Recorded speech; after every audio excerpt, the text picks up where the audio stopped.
उसको सेवन न करें।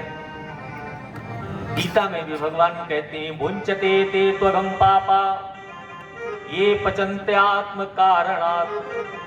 जब भोजन घर में बनावे तो ये भाव लाएं कि हम भगवान का भोग बना रहे हैं। और जिस समय के लिए हम खाना बना रहे हैं, कह दिया खाना बन रहा है हमारे यहाँ, तो समझो पाप का भोजन है। और जब आपने कहा कि भगवान का भोग तैयार हो रहा है, सुबह कहते नहीं बाल भोग ले लीजिए भगवान का, यानी सुबह वाला नाश्ता। सुबह नाश्ता कह देंगे, बाल भोग कितने लोग कहते हैं? ऐसे ही भगवान का जब भी बनाए तो भोग बनाए, कभी भी खाना ना बनाए। क्योंकि खाना कहता है खाना, खाना कहता है खाना, और फिर भी लोग खाते हैं। और जब खाते हैं तो परेशान तो होंगे। भगवान के भोग को लगावे, अभक्ष भोजन कभी नहीं करना चाहिए।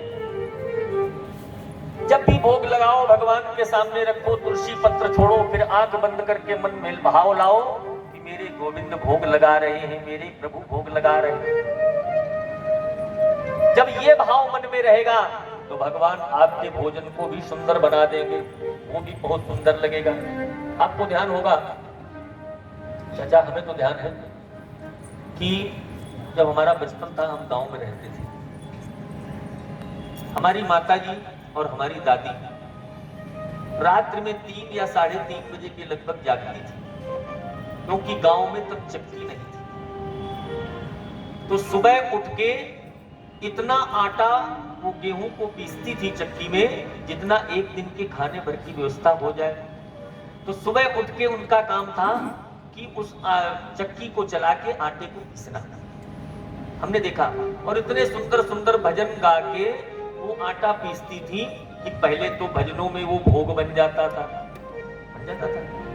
और फिर उसके बाद जब वो भोजन बनाया जाता था तो अच्छी तरह लीप के चौका लगा के उसको साफ सफाई के साथ भोजन बनाते थे। और जब भोजन बनाते थे तो पहला ग्रास निकाल के उसी चूल्हे में डाला जाता था, यानी अग्निदेव का भोजन लग गया। अब गैस में डालोगे तो बुझ जाएगी।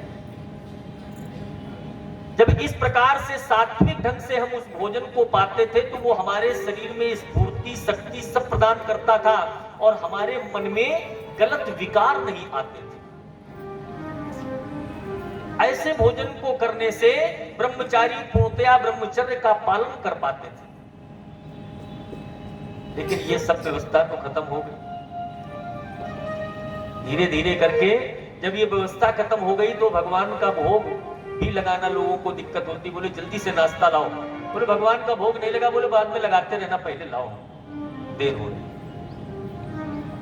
होता है ना ऐसा। इसलिए सदैव ध्यान रखें, बिना भगवान का भोग लगाए आप भोजन न प्राप्त करें।